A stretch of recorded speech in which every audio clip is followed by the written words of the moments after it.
But if you have any phones, just make sure it's on vibrate or off. Restrooms are right out this door to my left. If you go down to the right, there's a little hall right there, and that's where the restrooms are located. Other than that, thank you all for coming to our Lunch and Learn this month. Really excited to have Jennifer here from the Oklahoma Historical Society, and she works over at the Murrell home. And anyone that knows me knows I have a little bit of a soft spot for the Murrell home. I love what David Fowler does over there as far as a interpretation. When most people look at that home, they see this big, huge plantation home, and that's a very small percentage of how the majority of Cherokees were living at that time. Very small percentage. So I really like that David has incorporated, David Fowler, who's the director, who is also a Cherokee citizen. He's made sure to incorporate, if you go out on the grounds, to see how most of the Cherokees were living at that time. So, you pronounce it Frazee? Frazee, I just want to make sure. So everyone, please give a warm welcome to Jennifer Frazee, and she's going to talk about Hunter's Home, because that was what it was originally called. Thank you.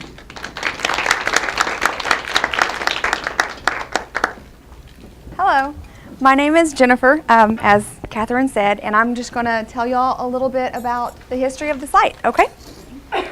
And let me make sure I can, there we go. So this is Hunter's Home. This is the place that I work, and it is the only antebellum plantation mansion left in Oklahoma. So this is the only place that you can learn about, issues of slavery, how well the Cherokee did culturally whenever they came over here. At the end of it, this is really the only place left that'll show that. I know I have some friends and family who are not from the United States, and sometimes they'll mention things like, well, whenever I came over here, I thought that everybody was still living in teepees and all this other stuff. You hear that a lot. And this, I think, is a really important part of kind of helping people understand that, no, they were just as wealthy and just as civilized as everybody else that was over here, just a little bit different. All right, so the place was commissioned to be built by this gentleman right here. This is George Murrell. Now, he was a white man from Virginia who moved to Tennessee and got into business, a general store trade with his brother, who had a general store out there in Tennessee. Somehow, he kind of came into contact with Lewis Ross. Now, Lewis was treasurer of Cherokee Nation, and he was Chief John Ross's brother, and so I guess they had a lot to do with general stores as well. And so somehow through that contact, he met Lewis, and then he met Lewis's daughter, Minerva. And that's this young lady right here. Now, she was the oldest daughter of Lewis and Frances Ross. Her uncle was Chief John Ross, so she was born into one of the most powerful families of Cherokee Nation. She attended school in Tennessee, and somehow she met George, and they decided to get married. So they went, family legend states, that they went to Lewis and Fanny and asked to be married. But for whatever reason, I don't know if it's because maybe he was less well off than Minerva was, maybe because he was white, maybe because she was 15 and he was 26, he was in his 20s. For whatever reason, they did not want him to be married, according to her cousin, Shorey Ross. So what happened was Lewis Ross's plantation backed up on the Hiawassee River. And so George was said to have taken a boat up the river, and he kind of docked right there outside of the Lewis Ross house there, and Minerva comes running out that back door, lost a slipper, according to her cousin, so George had to get out and pick her up and carry her, and then went down to the Cherokee Agency, and they were married. So they presented her family with a done deal, and they eventually grew to care for George. So after they were married, they went ahead and settled there in Tennessee. A census that we have a record of says that they settled down there. He's listed as a farmer, and they have 4 slaves at this time. And then, of course, they're not going to stay there. Indian Removal Act caused about 64 total tribes to be moved to Indian Territory. And so what happened was, according to some sources, some of the Cherokee went ahead and came out here to kind of look around and see where they were going to live when they got here. We came across some information that says George Murrell, his father-in-law Lewis Ross, Chief Ross, and his son-in-law Robert Miggs came out and scouted around Park Hill where they might want to settle. Well, that's whenever George found the area that Hunter's Home is now built on. So Another little legend states that whenever he gets out here, he sees the spring house. The land is gorgeous. I don't know if you guys have been out there, but it's really beautiful out there. You've got rolling hills, great farmland. And so he asked an old settler who was living there, Mr. McCoy, if he could purchase the improvements, because of course Cherokee doesn't own land at this time. They kind of held it in common, so you just owned your improvements. And he asked if he could purchase the improvements and settle there whenever everybody else came over. And Mr. McCoy is said to say, no, this place is amazing, it's perfect, and I wouldn't sell it even if you had $2,000. Well, the story says George pulled $2,000 out, counted out, and said, how about now? And Mr. McCoy said, okay, you've got a deal. So they had their home. So to build the home, George actually commissioned the house to be built for Minerva, and we know from a couple of sources that it's a very good possibility 2 slaves named Ben and Dan were the ones who were kind of the foremen over the project. They were extremely renowned among the region for their skills. They were very, very good builders, and they actually came from the Lord's Vineyard Plantation. The foreman of the slaves, his father was the one that owned it, and so the slaves, Ben and Dan, probably came out from there over here and kind of, helped to build the house. After they came over here, George's father passed away, and through his inheritance, we think that it's a possibility that they might have sold that stuff off to purchase the hardware for the home, maybe some of the later furnishings and things. You see a lot of this stuff in New Orleans. We have one of the largest single-family collections, if not the largest single-family collection in Oklahoma. So all the furniture that you're going to see there, about 4/5 of it's actually original to the house. And we went down to New Orleans and Baton Rouge over the last couple of years, and you see a lot of this almost exact type furniture down there. So there's a good chance that the stuff that they have here came from that direction. They purchased it from there. All right, so to build the plantation they lived on, because it was a plantation, he had 42 slaves. They brought that culture with them when they came out here. He claimed about 800 acres. They had extensive cornfields. He had blacksmith shops, general stores. He had, or a blacksmith shop and a general store. He had grist mills. He had stables. He had kennels because he was a fox hunter. He had all of this stuff out here, and it really did not initially have a lot of out-of-pocket cost for him because, as I said before, since Cherokee owned the land in common, he could claim 800 acres without having to pay for it. Then he claimed an area near Barren Fork with pine on it, and he was able to send his mill out there, and he sent his slaves out there, and they cut down all the pine, they milled it right there and hauled it right back, so he's not having to pay for the labor to do that or pay for the materials. And then of course he quarried the stone from King Mountain, and then he used the slave labor to build it, so he really was not out of a lot of money to do that. All right, so here he also set up his general store in the early part of the 1840s. Later, he moved it to Tahlequah, and he grew pretty big out there. But in the early 1840s, he had his store out here. They sold luxury goods as well as basic stuff. We have a lot of advertisements that he was running in the newspapers of the time, and they're telling us about, the silks that he's growing, the fashionable hats and things like that, as well as a lot of your other stuff. So what we've done is we have taken those advertisements, purchased replicas of the things he was selling, and stocked our cabin out here so that whenever visitors show up, they can see what his store might have looked like and have an idea. I like to tell people, think of Walmart or Home Depot, and then this is that of the 19th century here. So you've got your hardware department right over here. You see your saws and everything, and you got your housewares over here, and then right here in the center, that's the post office, because he was also postmaster of Park Hill for a short time. He actually ran ads in the newspaper listing all the people who had yet to come collect their mail, and told them if they didn't come get it, he was going to send it back because he wasn't going to keep it there for them. So life in what came to be known as the Athens of Indian Territory was very busy. Whenever they were finally able to get to the business of rebuilding, they did it so well that it became known as the Athens of Indian Territory here. There was a lot of culture. There was a lot of entertainment. There was the best education on the continent to be found right here that rivaled even your Ivy Leagues back east. George was a Mason, and this is some of his masonry stuff here. And he was also really into fox hunting, like I say. We have some of his original prints that he had hanging up in the house. One of Minerva's cousins, Shorey Ross, tells about how whenever he went there as a child, whenever they were teaching in the dining room, after the Civil War was over with, he remembers seeing all these prints of the fox hunt around the dining room there. And of course, everybody says that he had it all over the place there. People have fond memories of going fox hunting with him. We've got some scary stories about him going fox hunting and encountering strange things. It's pretty interesting.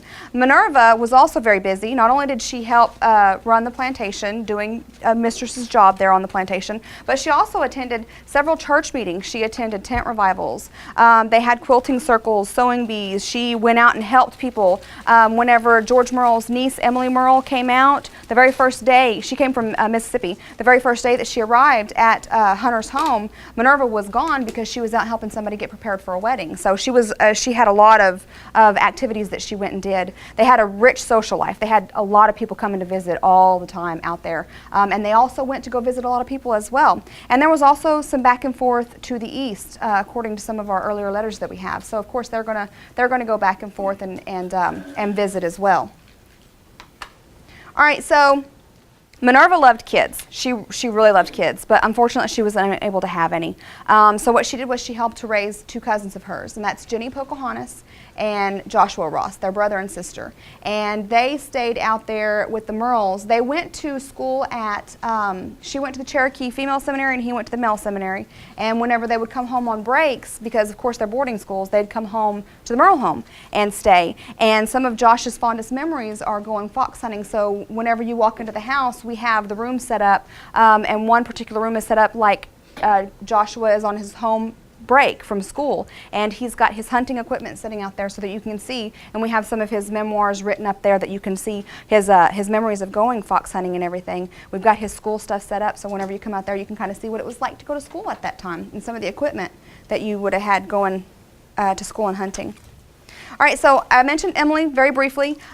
She's how we get quite a bit of our information. She was George Murrell's niece, and she came out and visited in the summer of 1850. So she's from Clifton, Mississippi, and I think that trip takes us about 7 hours today to drive. It took her 13 days to get here from there because she's going overland from Clifton to Jackson, got on board the steamboat, the Old Hickory, traveled up the Mississippi River to Napoleon, Arkansas, got on a little packet ship called the Swallow, and headed to Van Buren, where she stopped and visited quite a few of their friends and families that were out in Van Buren and those areas, and then finally made her way here. But she kept a diary of that trip. So that's how we know how she traveled out here, when she got here. We know some of the things that they were doing while they were out here. Like, for example, since she got here at the beginning of summer, she was able to tell us that they put out cane matting, they covered the furniture, they prepared the house for the summer.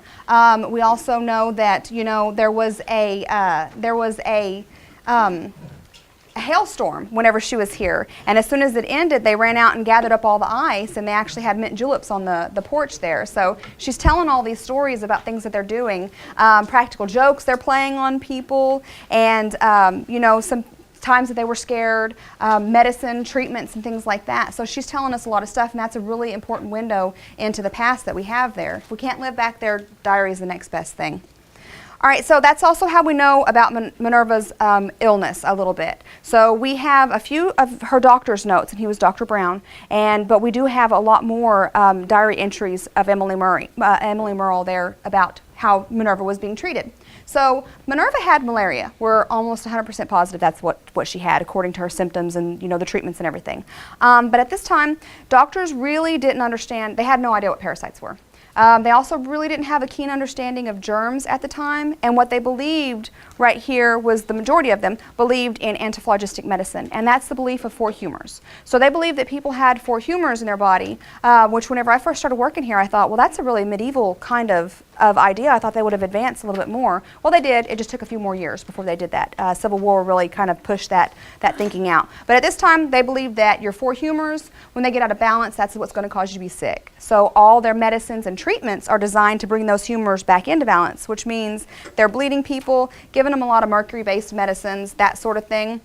Here's some bleeding equipment. You all are eating, so I won't go into detail on that one. In any case, regardless of whether, okay, so one of the kind of ironic things about, so they're giving people mercury at the time, a lot of mercury-based medicines. And one of the ironic things about that is that malaria causes your blood pressure to drop crazily, and your mercury actually causes it to rise. So that was about the only good thing that did for her, is kind of help regulate her blood pressure. Everything else, it was terrible. A lot of symptoms of mercury poisoning, which is what they were giving these people, was like your teeth are going to fall out, your hair is going to fall out. It's just really not a good look. And, you know, they had to deal with that. And people kind of encouraged that kind of stuff because at this time they also wanted results. So if you're taking a medicine that's poisoning you, but it's causing you to sweat profusely, you think, well, this is the sickness leaving me. Give me some more of that. And you don't realize that you're actually doing more harm than good. So, you know, of course, none of it's doing her any good. And she ended up passing away in January of 1855, which left George in kind of a little bit of a predicament. So what happens is, right after her death, he inherits a sugar plantation in Louisiana, and that's called Tally Ho. And it was one of his family members, and whenever they passed away, they left him partial ownership. Well, he bought some of his family out so that he could have a majority share in it, and he, you know, settled down to the business of being a sugar plantation owner. The very next year, he married Amanda, who was Minerva's youngest sister, which kind of seems really weird to us today, but it's really common back then. That's how you keep the money or the land in your family, or both.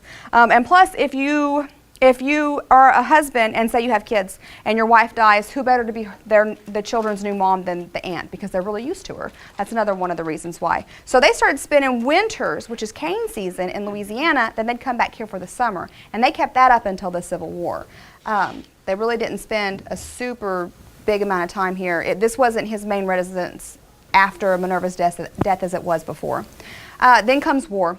So the Civil War comes to Indian Territory, and what happens is that Murrell, who is a Confederate supporter, travels to Virginia, takes some of their slaves, they go to Virginia, and he uses his money to raise a militia to fight for the Confederacy.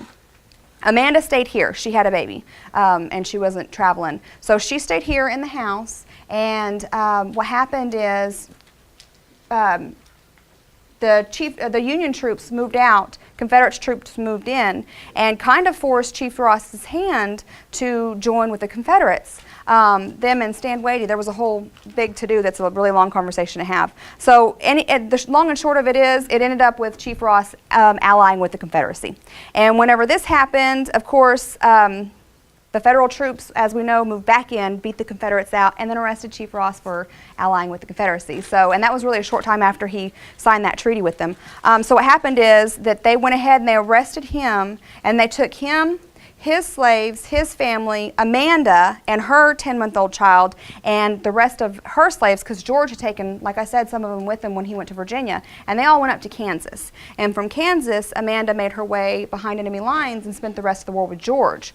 Well, before she left, she had her aunt, Eliza, and her cousin, Eliza's daughter, E-Jane, to move into the house. Their home had just been burned down. They lived right close to the Illinois River, and their home had been burned down during the war, so they had no place to go. So what happened was she asked them to move into the house, or they offered. In any case, they ended up moving into the house, and they kept an eye on it while they were gone. So 2 women lived in the home during the Civil War.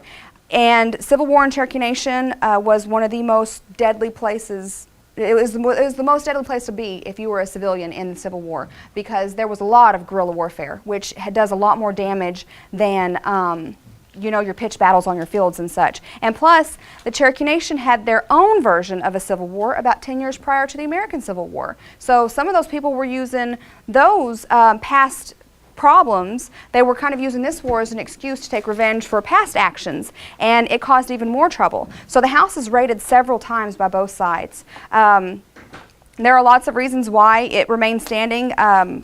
Could be one of the reasons is because when the Union troops came in to raid, the house was lived in by Union supporters. When the Confederates came to raid, the house is owned by a Confederate supporter. Another thing is, if you go to a place and steal everything they have, but you leave them alive and the house standing, they can rebuild so you can come back and steal from them again. So it might have been seen as a form of supply dump. Whatever the case, it remained standing, and they helped house some refugees. They had a lot of refugees coming through there as well. It was pretty bad time, obviously.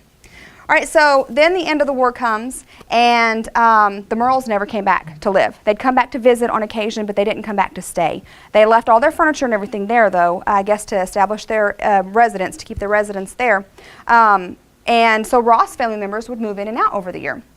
And this young lady right here is Mary Jane. She's a sister of the Murrell wives, and she actually came out and stayed after the end of the war to escape a cholera epidemic in Fort Gibson. So you guys remember the medicine that I was telling you about? It wasn't great. Well, it's even worse for cholera because that's only treated with antibiotics, and those didn't come into invention until closer to World War II. I think they had a version of it around World War I, but it wasn't after the Civil War. So generally what happens whenever a cholera epidemic breaks out, you move as far away as possible and stay gone until the last person who got that illness either dies or gets better. And so that's what Mary Jane did. She came out here to stay, and she actually had her baby there in the house too, Hubbard Ross. And then we have accounts that Araminta, that's the young lady here in the center, she came out here and stayed. And then Mr. Ross moved out there as well, and he stayed in there with his daughters, Lula Ross and Jenny Ross Cobb, which is very important for us because whenever allotment came to prepare for statehood, Amanda and George's son, George Ross, was denied an allotment. He was denied citizenship because they didn't come back. You had to come back to be able to be on those rolls. And so he didn't get it. So it ended up being allotted to Lula Ross Henderson, and she was one of the daughters of Bruce Ross. And so she didn't keep it for whatever reason, ended up selling it in 1912, and it passed out of the family. But her sister, Jenny Ross Cobb, became our first curator, which was really a boon for us. So what happens is she's living in the Murrell home in the 1890s, whenever the Murrells passed away. And then a Ross family member comes out, or a Murrell family member comes out and gets the furniture because, like I said, they left everything there and divided it between family in Louisiana, Virginia, and Fort Gibson. Well, Jenny's alive. She's living there, and she's a photographer, so she's taking pictures of all this, of the furniture and everything that's in the house, and she's developing them in the closet there in the sitting room. And so whenever the house was sold, it passed out of the family ownership, and then the state purchased it in 1948 with the intent to turn it into a museum. And they hired Jenny as the first curator. Well, she still had those pictures, and of course she knows who the family members are, and she actually had them donate a large chunk of the furniture and everything back. And then of course over the years we've had more family members come out and donate more things, and then we've traveled to Baton Rouge a couple of times, met George and Amanda's great-great-grandson, and brought some more of their stuff back. So if you all come out to the Murrell home, you will see about 4/5 of the furniture in that house is actually original to the family, so they were using it, which helps us become one of the biggest single-family collections in the state of Oklahoma. And that is it. Right now we have lots of living history programming out there. So usually whenever you come out, we've established the gardens out there. We have kitchen gardens, staple gardens, field crops, that sort of thing.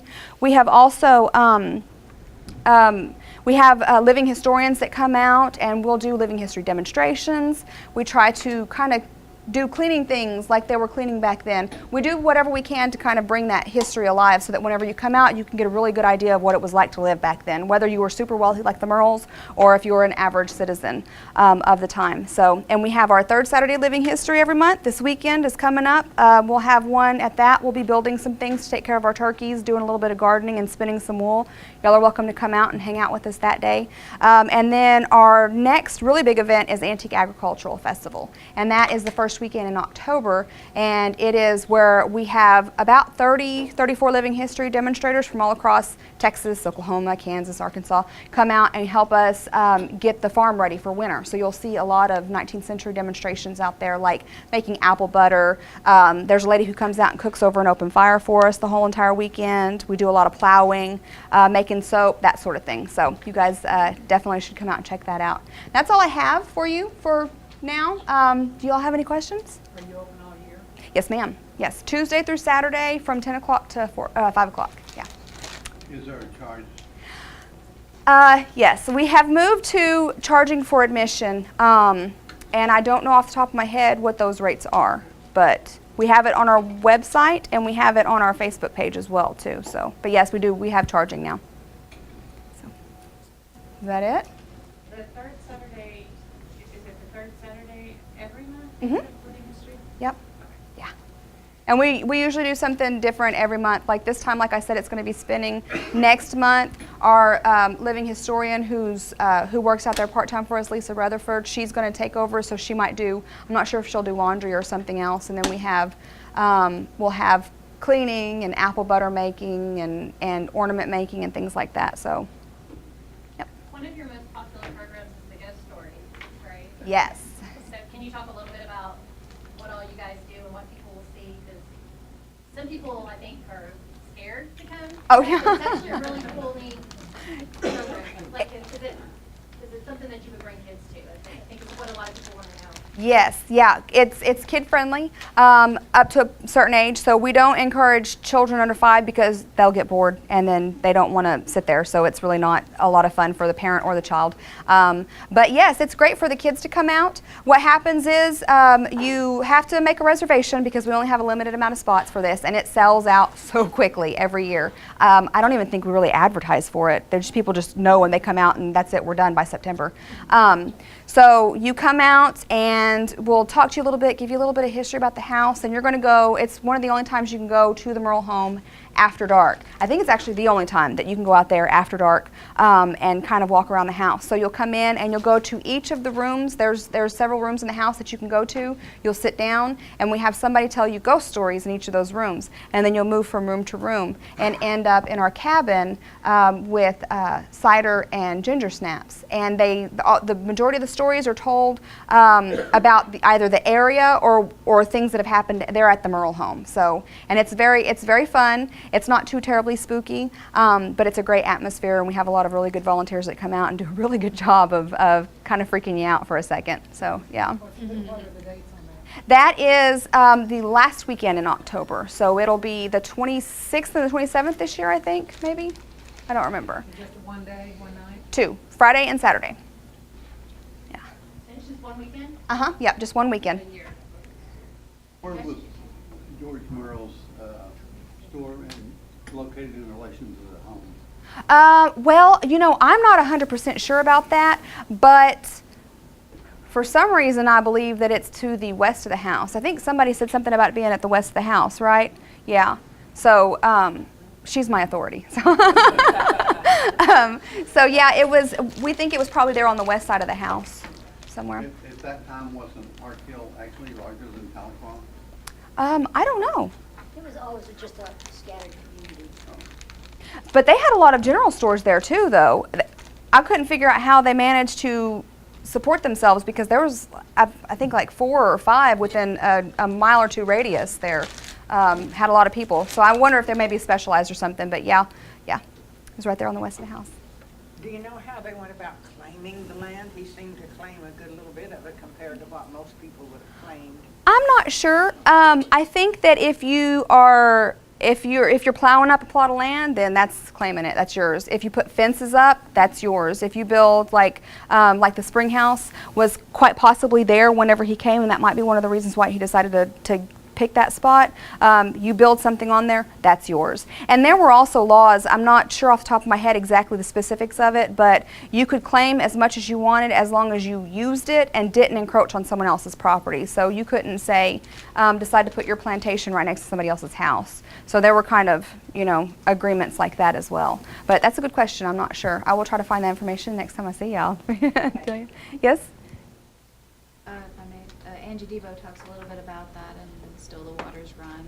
Okay. Some of the specifics of the laws. But I did have a question. I have Yeah. a question about, was there ever any evidence of you talked about the hail and, and ice is considered like a luxury item back then because not everybody had ice or the means to keep it and preserve it. Mhm. And I wondered if there had ever been any evidence of like an ice house, like a storage place for ice. I have heard a couple of things. Read somewhere where they were talking about storing ice there in the spring house, but they also talked about there was somebody's ice house there in Fort Gibson, and they actually, because he or she mentions using the last of the ice in the ice house to make ice cream for an ice cream social there that summer, like it was July or something. That's what I wondered, because I Yeah. wondered if they had ice cream. That's Yes, what I wondered. yeah, they did. And in fact, if you let's see here, when we had an event here, and I don't know if it was May Day or it might have been Ghost Stories last year, where my boss David Fowler actually made a 19th century ice cream recipe, and it was, oh my gosh, it was fantastic. It was so good. So yeah, if you want, call out there, and we can get the recipe for you. Absolutely. Yeah, That's yeah. what I want to learn how to do. Okay, yeah. And hey, I don't mind showing you how to do it, because it's, like I say, it's really good, so any excuse to eat it, we can definitely try it and practice it and taste it and everything else. Oh, wait, sorry. To piggyback off of that, does that mean, are there any, I know that they made like specialized little shapes for the ice cream in the 1800s, and I wondered if there had been anything surviving that would have indicated that for the Murrells, like. I don't know myself. Do you have any idea? Dave would be the one to talk to. Okay. Yeah, because if anybody's going to know, he's going to. Like a mold. I would think that would be the only way that you could really do an ice cream would be to put it in a Yeah. mold of some kind. So they probably had butter molds. Yeah. So then they would have had, probably like a wooden ice cream mold would have been good too. I think And so. they had something that they called the refrigerator. Yes. That blew me away. You think of an ice box, But they said- Emily in 1850 refers to it as the refrigerator. Mhm. That's where they put the hailstones. Yeah. So, but yeah, definitely, Dave's the one to ask about that, because if anybody knows, like I say, he's going to know. Yeah. Thank you. You're welcome. That's a guess. Anything else? So I'm sure you get this question a lot. Have you seen anything there? Because I know there was a book written about the Ghost stories. Yeah. about the Murrell home. I am very good at being oblivious if I need to be, and since I have to be at the house after dark sometimes, I am very oblivious. I have the only time, and I'm pretty sure I probably just scared myself, but it was my very first time. I think I was an intern there, but it was my very first time closing the house up. I'm by myself. And it's winter, so of course it's dark at 5 o'clock. And all I'm doing is waiting. Everything else is closed up. All I have to do is just wait until 5 o'clock so I can lock the front door, set the alarm, and leave. Well, I'm sitting there in the office just kind of hanging out waiting. And all of a sudden upstairs, sounds like it comes from where our clear story is, that little it looks like a third floor up there. Sounds like something kind of dropped onto the wooden floor and then rolled and dropped again. And then it just kept rolling and dropping. And before I even knew it, I was outside and I was on the phone to my husband saying, "You got to stay on the phone with me until I set the alarm." And he says, "Why?" And I said, "I don't know, but there was a noise in there and it scared me. And so you're just going to stay on the phone with me in case it was a ghost." And he was like, "Jennifer, what am I going to do if it's a ghost, on the phone?" I don't know. Just stay on the phone with me. That's the only time I've ever seen or heard anything out there, and it was probably just me working myself up. But like I like to tell people when they ask me, either the ghosts, there aren't any ghosts there, or they really like me and don't want to run me off. So they don't show themselves to me. So except that one time, yes. And I think my reaction said, "Well, let's not do this to her again." So yeah. I know I asked Dave, because he lives right there on the property, and I made a comment about looking over there at night, because I don't look over there at night. Nope. He shuts those shades, and that's that. He does not look over in that way until, nope. And I don't blame him. If I lived next to it, I certainly would not either. I'm a skeptic, and when I've told the stories, I just tell folks, I think some people have powers that other people don't, and they could come and sit in my lap. But there's one thing that I can't explain. It's the orbs. Oh, yeah. Orbs. I don't know what those things are, but they're there. And Shirley, would you mind introducing yourself real quick? Just because she worked there for, oh gosh. Yeah. Years and years. About 14 years, and I retired in '09 and Dave took over. But I'm not, like I say, there's all kinds of stories and we tell them, and some people, I believe that some people have other powers that other people don't.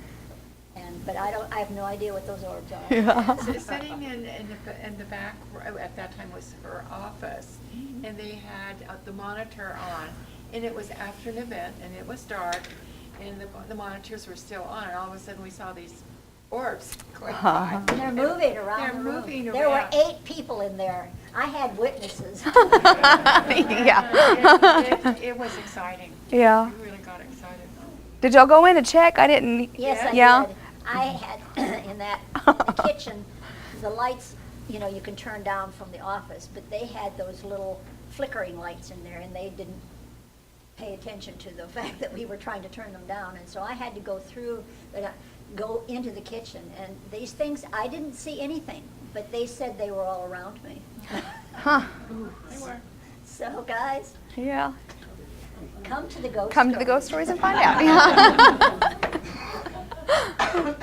Yes, sorry. I want to say that Miss Shirley wrote a piece Oh, it's in there? Oh. in the book that's coming out August 28th, Oklahoma Black Cherokee. She wrote a piece about the Murrell home in here. Okay. I don't know what she called it, but I called it, "What About the Slaves?" Because, I always remember people would come in, and if they're African American, they didn't say anything, but the look in their eyes was, well, what about the slaves? Mhm. What about our people? We've had a couple of them come in, and they're from Kansas, and I don't know if I got to tell you about it or not.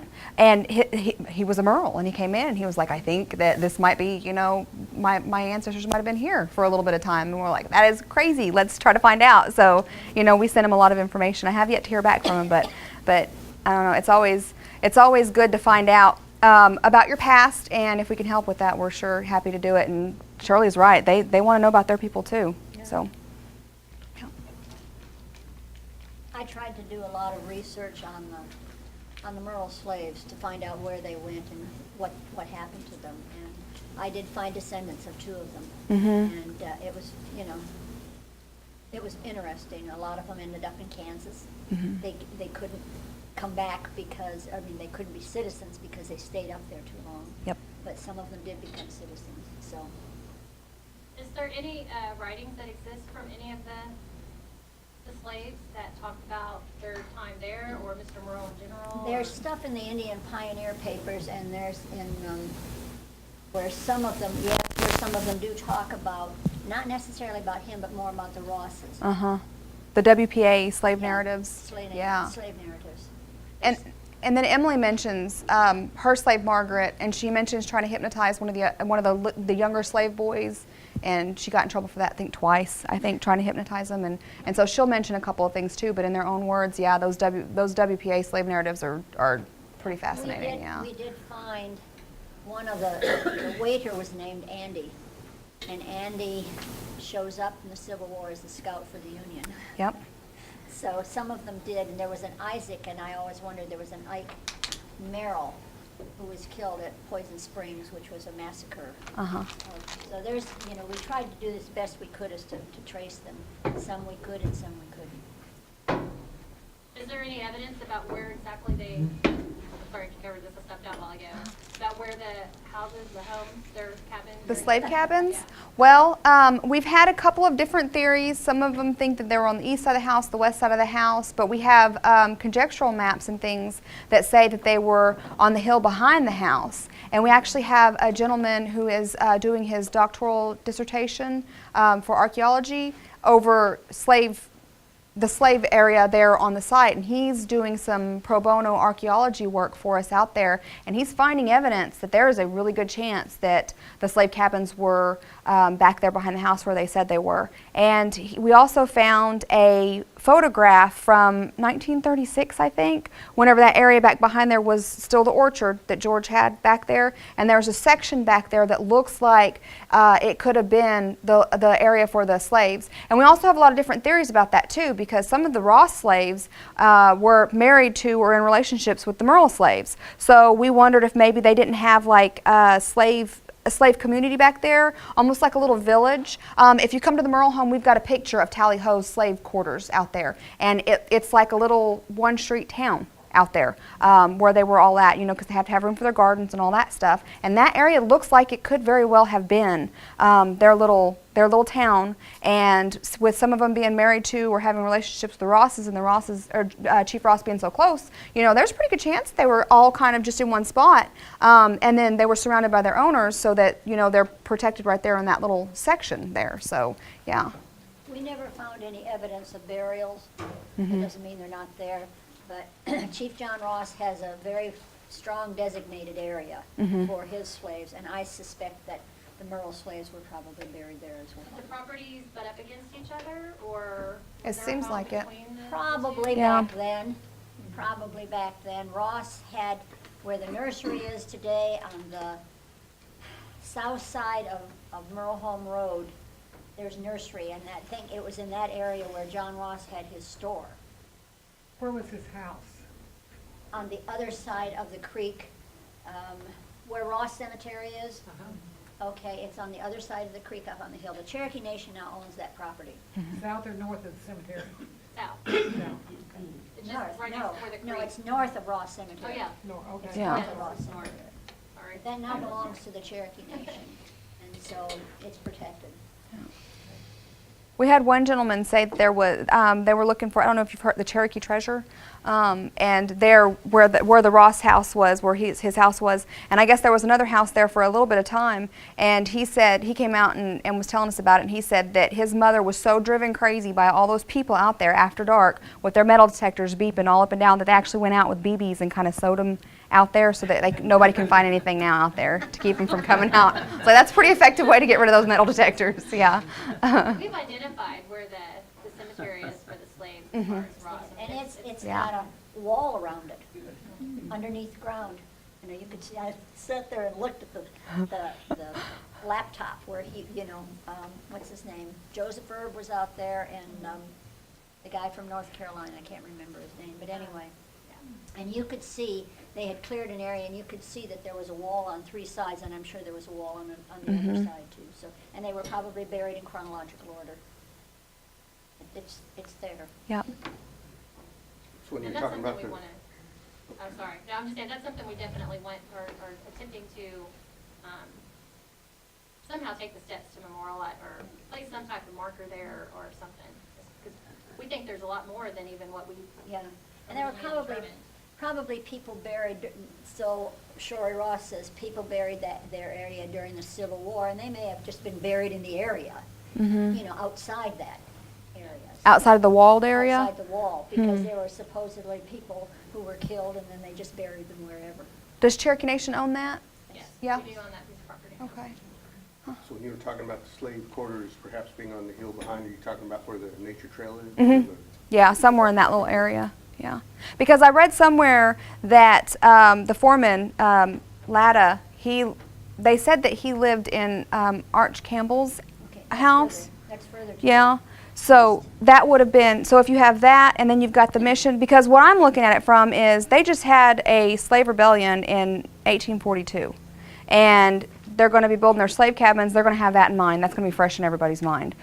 So a good place to put it would be in an area where you're going to have people on all sides, like I said, not only protecting them from people who want to harm them, because that's what happens whenever you have different kinds of wars and disagreements, but also to make sure they don't get to run away again, like they were able to back in 1842. So, yeah. Do you have any information, I know you kind of discussed this already, about the narratives, the WPA, about how the Murrells and the Rosses treated their slaves? We have some things about how the Rosses treated their slaves. Depends on the owner. Yeah, it really did. Louis Ross apparently, Terrible. Wasn't he- at all he- good. he, according to one of the slave narratives, at least he said he beat my father. Mm-hmm. And Chief John Ross, I don't think he did.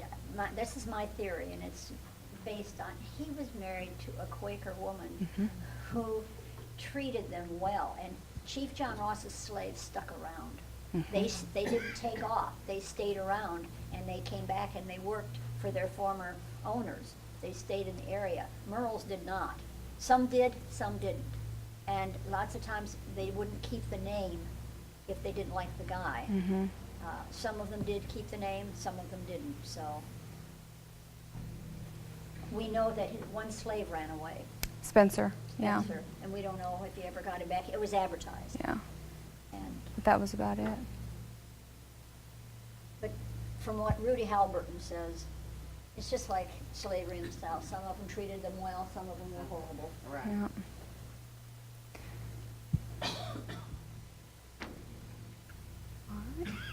Was the Stick Oh. Ross that we have Stick Ross Mountain named for, was he a descendant of the Ross slaves or what? He was, yeah, yes. He was He cheap was, on houses. yeah. Mhm. I actually found that out 2 or 3 days ago, so. Any other questions? I love the discussion about the slaves though, because as Shirley says, it's something that doesn't get talked about near as much, especially, I feel like Cherokee, like we don't like to admit that our ancestors as well were a part of that whole European, but it was really, when you look around 1800 and the shift that we begin to take as a people, as far as going from a traditional society and that big shift. And I look at it a lot as being from the matrilineal, a matrilineal society, and that shift of marrying in and the intermarriage between the Europeans and Cherokees. You have that big shift of the man becoming the dominant, the major role in the household. So that wasn't the case before. And when that took over, then that's really when slavery becomes introduced into the Cherokee Nation. But a lot of people don't think about it sometimes that way, but it really, when you go from that matrilineal to the patrilineal, A lot of big changes style are happening. household, that's really when it took off for the Cherokees. And so a lot of people that I talk to also don't realize that a lot of the tribes were matrilineal, that it wasn't the guys were in charge of everything, it was the women, because they're the ones that build the tribe and all that. And so, that might be another thing too, because they don't really understand a whole lot about it. Yeah. And I mean, we had slaves before that, like even before European contact, but it was a different type. We captured, we worked with other tribes and captured, and, but it wasn't that plantation style, we didn't utilize it that way. Chattel So slavery. A lot of them were actually either, we would kill them, as, if we took some captive, or we would even adopt them into our tribe and our clan. Anyway, any other questions? All right. Well, thank you, Jennifer. Thank you guys for having me.